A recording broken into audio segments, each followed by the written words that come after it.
Арыбаңыздар туғандар, желе 2.0 деген операция болып кетті Украинада. Бұл деген баяғы хопперлерге, хоппер деп қойды, егін жүктеген ушундай атайын вагондар бар. Аларға баяғы элеваторлардан егіндерді, бункерлерден егіндерді салат. Анан ошол кайсы бир жерге жеткенден кийин ошол эгинди алар ошо хопперлерден, элеватордан төккөндөй эле атайын ошо погрузчиктерге төгүп эгинди ушундай башка жака жеткирип берет дагы, ошону түшүрүп берет да. Анан ошол хопперлердин баягы ичине катышыптыр украиндиктердин атайын топтору ошо дрондорду. Бул деген операция регулярдуу мындай кандайдыр бир ишке киргендей болуп жатат. Негизи бүгүнкү күнү ошо Вашингтон Постто дагы ушундай мындай статьялар чыгып атат, макалалар. Ал макалалар боюнча бүгүнкү күнү Украина дагы экинчи, үчүнчү чоң желе операцияларын даярдап жатат деп айтып атышат. Жана ошол операциялар жакында ошо толугу менен Орусиянын ошо стратегиялык авиациясын жок кылганга жана мындай тактикалык авиациясын кырганга багытталган экен. Анан ошондой нерсе болду. Локомотив кетип бараткан, локомотивде бир 15 чакты танка жана ошол 10 чакты атайын аскердик техника ошондой илинген болчу. Ал локомотив кошу дагы ошондой баягы эгин жүктөөчү хопперлерди да илип алыптыр. Анан кетип баратканда жолдон ал нерсе бир маалда хопперлердин чатырлары атылып түшүп дейт. Алардын ичинен дрондор учуп чыгып локомотивге согуптур. Локомотив токтогондон кийин шашпай дрондор биринен арты бирин учуп ошо хопперлерден ошо техниканы баарын жардырып салды. Дрондордун саны аз болчу дейт, ошон үчүн бүт техниканы жардырган жок дейт. Кээ бир техникалар бүтүн калды дейт, же болбосо анчалык эмес жаракат алды дейт да. Паутина 2.0 деп, же болбосо желе 2.0 деп ушундай операцияны жасады деп ошо воен блогерлер Орусияныкы жазып атышат. Ошо расмий түрдө Украинанын бийлиги мындай аны айта элек, эч кандай кадрлар интернетте пайда боло элек. Азырынча эми билбейбиз, балким пайда болор дагы. Же болбосо мен азыр айтып атканча чыгып аткандыр интернетке, биз ушу сүйлөшүп атканча азыр да, балким интернетке чыгып калды. Ошон үчүн комментарийге жазасыңар да. Кечип калдың, мына чыгып атат да жаңылыктар деп. Андай болушу мүмкүн, албетте, баары бир убакыт бир да. Анын баарын камтый албайсың. Анын ошондой нерсе болуп жатат. Андан сырткары дагы ошо Вашингтон Посттогу статья боюнча ушундай нерселер байкалып жатат да. Баары бир атайын даярдыктар байкалып жатат. Украина дагы бир нече ушундай атайын операцияны жасаган жатат. Аэродромдорго сокку болгону жатат. Жана ушул баягы негизи жакшы да камданыптыр Украина. Орусиянын территориясына 25-26 миңге чейин киши жүрөт дейт. Атайын ушундай топтор, баягы диверсиялык топтор көп учурда Орусияда Орусиянын оппозициясы да катышып атат дейт ошол иштерге. Баягы бул деген атайын ошо баягы өз бийлигине каршы чыккандар дейт. Анан улуттук республикалардын өкүлдөрү бар дейт. Анткени ушул согушта жакшы көрсөтүлдү. Орусия улуттук республикасынын эркек элин, калкын бүт кырып салды да, ушул согушка жиберип атып, аз калды дейт. Кээ бир элдер бар, долгандар, мисалы үчүн ошол эле Алтай кишилер, алардын саны такыр аз калды. Аларды ушинтип хакастар, ошо буряттар, ушун баарын мындай бир топ эле кырылып атат да.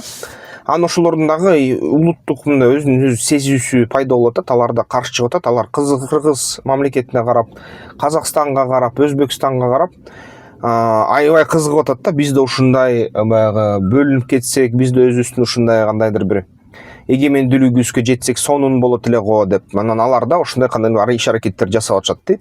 Украиндиктер атайын алар менен байланышып, алардын ичинен ушундай топтошуп, ушундай иш аракеттер жасап жатышат дейт да. Жана Орусиянын ичинен ошондой дагы атайын операциялар дагы көп болот дейт. Ал операциялар мындай катуу мындай сокку берет дейт борбордук бийликке жана ядердик триаданын бир бутагын толугу менен жоготконго арналган дейт. Ошондой тугандар, ошо Орусиянын аракетине карабастан, ошо Орусия алдыга жылып атат Украинада, бирок жеңишке ээ болбой жатат. Украинанын 100дөн ашык квадрат километрин басып алды ушул акыркы айдын ичинде эле. Бирок ошондой темп аябай жай да, ошондой темп менен дагы бир 90-80 жыл жылыш керек болот Львовко чейин жылыш үчүн. Анын сырткардагы жоготуулар аябай кымбат болуп атат. Мындайын айтканда 1 метр жылыш керек болсо ушул чоң мындай жоготууларга учуратып атат да Орусияны. 1 метр үчүн бир нече миллион доллар калтырып атат да. Ошо баягы албетте аскерлери дагы толугу менен чачылып кетип атат. Кандайдыр бир точкага жеткиче. Ошон үчүн азыркы тапта ошо дүйнөлүк серепчилер айтып атат, Орусия алдыга жылып атат, бирок жеңбей атат деп. Жеңишке жолу аябай татаал болуп атат деп айтып атат да. Дал ошондой эле Украина эч кандай жеңген жок. Украина жоопту кайтарып атат, жоопту кандуу кылып атат. Бааны кымбаттатып атат согуштукун. Өзүнүн жашоосунун баасын аябай кымбатка салып атат, бирок ошону менен бирге ал да жеңбей атат да, эки тарап тең жеңбей атат. Ушундай нерсе болуп жатат да. Ошо эки тарап тең бири-биринин баягы канын ичип атат.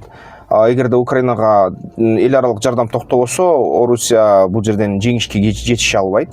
Эгерде токтотсо, украиналык партизандык атакалар менен дагы эле канын иче алат Орусияныкын, жана ички өндүрүшүн жөнгө сала алды Украина.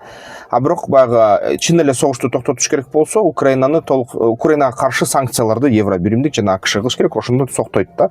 Украина ошондо толугу менен кырылат. Орусия болсо, ошол согуш үзүлдү аналитиктердин, ошо серепчилердин айтуусу боюнча, анан кийин Европага дагы өчүн ала баштайт да, Европа кол салат деп айтып атышат 27-жылга чейин.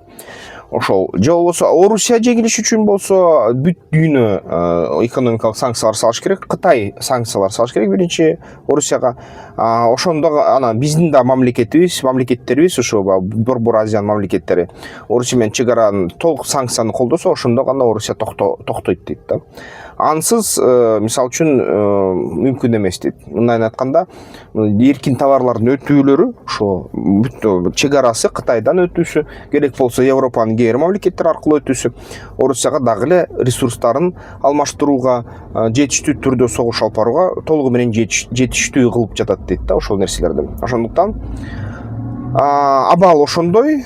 Украина 2-0 операциясын өткөрсө дагы, куралдарын жарса дагы, баары бир согушту токтотуш өтө кыйын да, өтө татаал суроо. Бул жерден бир гана өлкө башчыларынын жана элдеринин эрки керек. Эгерде байкасак, Украинанын эли акыркы өлгөнгө чейин согушканга даяр, Орусиянын эли Украинанын эли өлгөнгө чейин согушка даяр, же болбосо утулганга чейин согушканга даяр да. Албетте эч бирөө мындай тынчтыкты эңсебей эле калгандай окшойт да, мындай жалпы элдердин мындай массалары да, жапыр калай калк деген. Ошондой ойлоруңар кандай? Комментарийлерге жазгыла. Ушу бизнес пландоо курсу бул QR код аркылуу жүктөп алсаңыздар болот. Катталып анан силерге кат келет, кандай эмне кылыш керек экенин. Дал ошондой эле ошо QR код аркылуу каналды колдоп койсоңуздар болот. Колдоолор келип атат. Рахмат сиздерге. Кечеде бир колдоолор келди. Сиздерге чоң ыраазычылык билдирем каналды, ошо роликти көргөнүңөр үчүн. Эмки видеолорду көрүшкөнчө комментарийлер жазгыла. Бизнес идея таптың дейли. Инвесторго жана банкка баратасың, аяктан болсо бизнес план сурап жатышат. Эмне кылыш керек болот? Ал бизнес планда бүт суроолорду камтыгыла деп атат да.